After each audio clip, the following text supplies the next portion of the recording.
bekal saya pagi ini. Selamat pagi teman-teman semuanya. Ketemu lagi sama saya Mila Gartina. Udah lama juga ya saya nggak bikin video sambil nyetir ke kantor. Padahal emang jarak dari rumah ke kantor itu benar-benar 5 menit, kalau macet 10 menit. Ya, kalau lancar banget 3 menit nyampe, tapi kayaknya nggak mungkin deh 3 menit. Nah, hari ini tuh pengen banget sebenarnya jawab pertanyaan yang seputaran CV ya, karena ternyata banyak banget pertanyaan dari sana. Jadi mungkin selama ini teman-teman berpikir bahwa CV itu dan PT itu tidak ada perbedaan mengenai kepemilikan modal gitu ya, mengenai apa yang ditanamkan di dalam perusahaan untuk memulai jalannya usaha. Nah, teman-teman harus tahu bahwa yang namanya PT itu kan perseroan terbatas. Artinya memang ada pemisahan antara aset pribadi dengan aset perusahaan. Oleh karena itu, di dalam PT perseroan terbatas, para pemegang saham ini merupakan pendiri. Atau kita awali, para pendiri merupakan pemegang saham dan otomatis menjadi seorang pemilik perusahaan, seperti itu. Nah, di sini para pendiri ini memang benar-benar wajib mengambil sebuah atau mengambil posisi dalam kepemilikan saham gitu ya, prosentase dalam kepemilikan saham. Mereka mau berapa masing-masing, dan itu murni kesepakatan. Itu murni kesepakatan dari para pendiri itu sendiri, siapa mau berapa persen dan yang lainnya mau berapa persen, seperti itu. Tapi kalau di dalam CV perseroan komanditer ini tidak ada kepemilikan saham. Yang ada adalah penanam modal dan juga yang menjalankan perusahaan.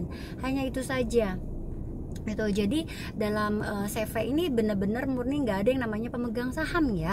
Ini harus dipahami banget nih gitu, karena mungkin selama ini teman-teman berasumsi bahwa antara CV dengan PT itu sama-sama memiliki pemegang saham, sama-sama ada istilah pemegang saham, padahal sebenarnya tidak. Di CV ini ada dua pendiri atau dua unsur ya pendiri, yaitu pesero aktif dan pesero pasif gitu. Nah, untuk pesero aktif ini dia menanamkan modal sekaligus menjalankan usahanya. Dia pemilik perusahaan tersebut. Tapi kalau pesero pasif, dia sebagai pemilik perusahaan juga, tetapi hanya sampai dengan batasan menanamkan modalnya saja. Beliau tidak melakukan pengurusan atau tidak masuk atau tidak ikut di dalam kepengurusan perusahaannya. Itu secara baku. Walaupun mungkin pada kenyataannya banyak banget yang akhirnya kerja bareng ya gitu, yang akhirnya kerja bareng-bareng, kerja sama, itu banyak banget. But that's okay gitu, mungkin itu nggak apa-apa, itu dilakukan nggak apa-apa. Tetapi secara baku dan ketentuan, pesero pasif ini hanya sampai dengan sebatas dia menanamkan modal saja di dalam perusahaannya, sehingga kalau terjadi sebuah kerugian, pesero pasif ini menanggung hanya sampai dengan batasan modal yang dia tanamkan. Tapi kalau pesero aktif, dia menanggung atas keseluruhan secara tanggung renteng. Tanggung jawabnya benar-benar ditanggung secara keseluruhan dan itu bersifat tanggung renteng. Artinya tanggung renteng di sini dia menanggung sampai dengan rentengan terakhir, bahasanya gitu kali ya. Sampai dengan turutan terakhirnya, yaitu atas aset pribadinya atau kekayaan pribadinya, itu harus bertanggung jawab sampai dengan menyelesaikan segala urusan akibat dari adanya CV tersebut gitu. Makanya agak beratnya di sini. Saya biasanya kalau seandainya pelaku usahanya itu berteman gitu ya, atau bersaudara gitu ya, saya biasanya sarankan untuk membuat PT, karena biasanya nih keributan itu terjadi, perbedaan pendapat itu terjadi pada saat orang sudah mulai merasa gitu ya, saya ikut di dalam sana, saya ada andil di dalam sana, maka pendapat saya harus didengarkan dan lain sebagainya gitu. Nah, untuk memberikan sebuah posisi kesetaraan gitu antara pemegang saham, pendiri maupun para pengurus, maka lebih baik ini dibuat PT.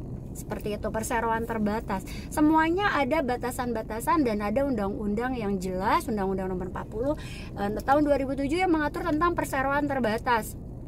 segala bentuk perselisihan itu bisa kita lihat di undang-undangnya, kita bisa lihat di aturannya.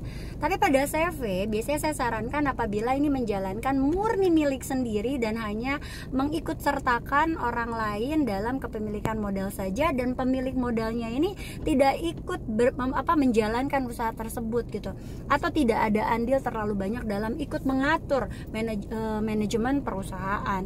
Makanya itu biasanya saya sarankan CV. Karena apa? Karena ini bersifat tanggung renteng. Kalau seandainya pendiri atau pemiliknya atau penanam modal atau peseronya ini memahami segala bentuk resiko dalam usaha, tentunya kita menjalankan usahanya juga akan lebih nyaman. Kita menjalankan usahanya itu akan lebih enak. Kenapa? Karena kalau kita udah siap akan resiko, ya otomatis dong passionnya udah dapet tuh di situ. Gitu. Jadi kita akan siap dengan segala bentuk apapun yang mungkin resiko terjadi atau resiko yang mungkin terjadi di kemudian hari, baik itu positif ataupun itu negatif. Gitu ya teman-teman.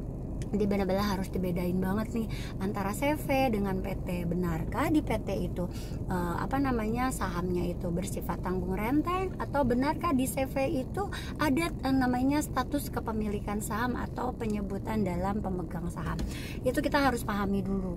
Setelah kita pahami, baru kita bisa menentukan usaha kita akan kita bawa kemana nih gitu. Usaha kita akan kita siapkan payung hukumnya seperti apa nih gitu loh.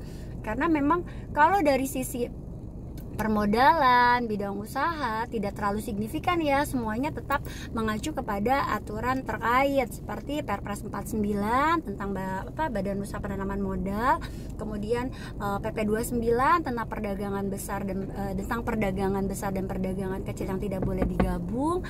Sebentar ya teman-teman, ada yang ketok-ketok kaca. Apa sayang? Oh, Bunda lagi bikin video. Oke?